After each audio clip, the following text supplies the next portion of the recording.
All right, so next we're going to be covering how to set things up correctly for SimpleNexus. I know a lot of you probably just want to dive right in and start learning some of the things you can do, but it's very important to set things up correctly. So that's where we're going to be going next. I'm going to take you to SimpleNexus.com and I'm going to show you where you're going to get all of your notifications and your account settings and all of that done. So here we go.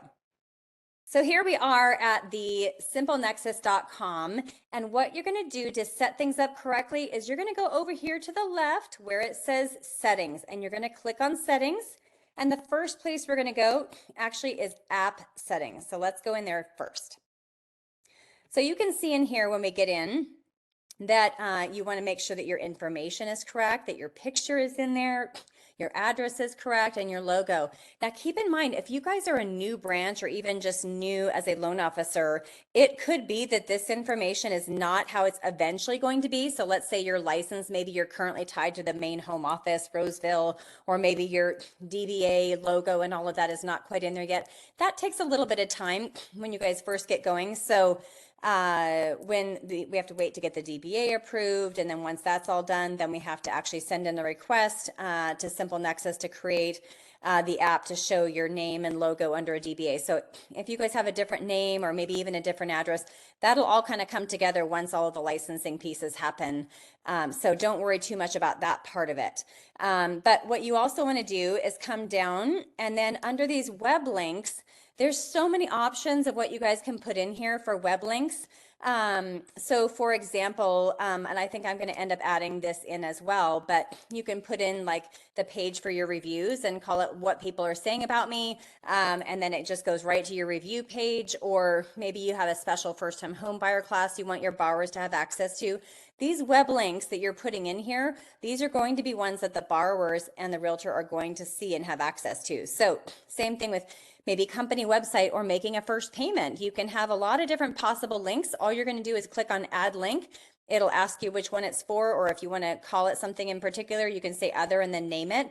But then you go ahead and paste that URL in there. And once you do, it's going to pop up as another link. And then social links, same type of idea. If you want to do Facebook or Instagram or LinkedIn, any of those things that you want to put in there, you can just add those links in there as well.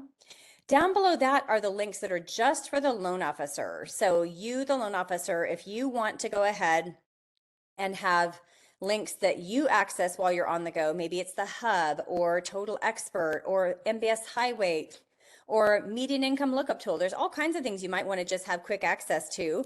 You can plug those in here as well. And the borrowers and realtors will not see that. This is just for you, the loan officer.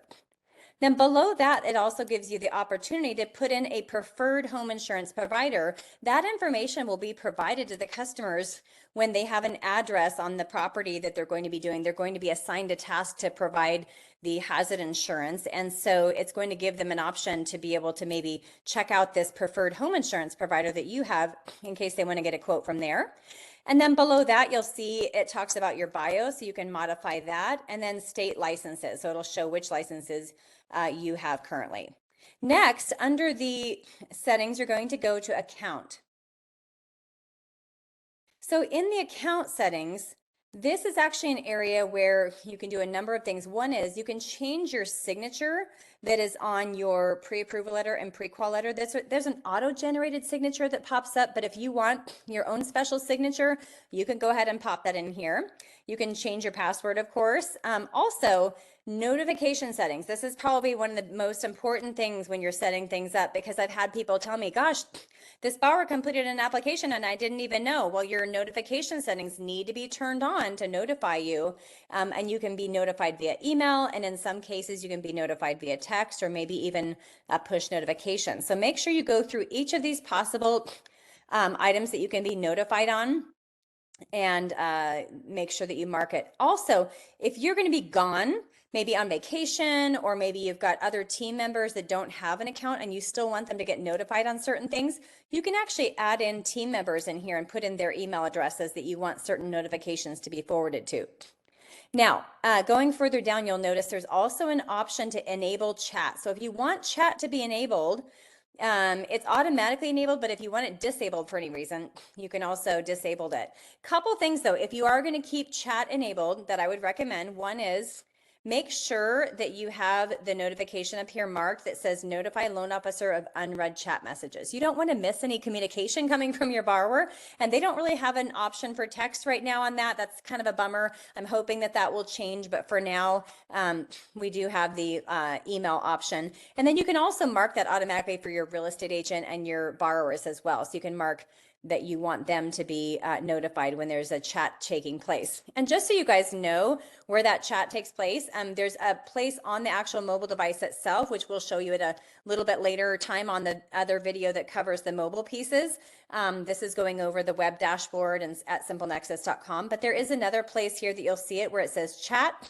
And if I click on here, you can see there's lots of different potential options for that. And so if I go into this borrower, it shows the borrower asked the question, when are we closing? And then here's the answer from the loan officer. So there can be a chat taking place. And of course, you can go back in and view those at any time later down the road too. So that's pretty much it as far as getting your settings going. The next part that we're going to be covering is what your app link looks like. So let's move on to that.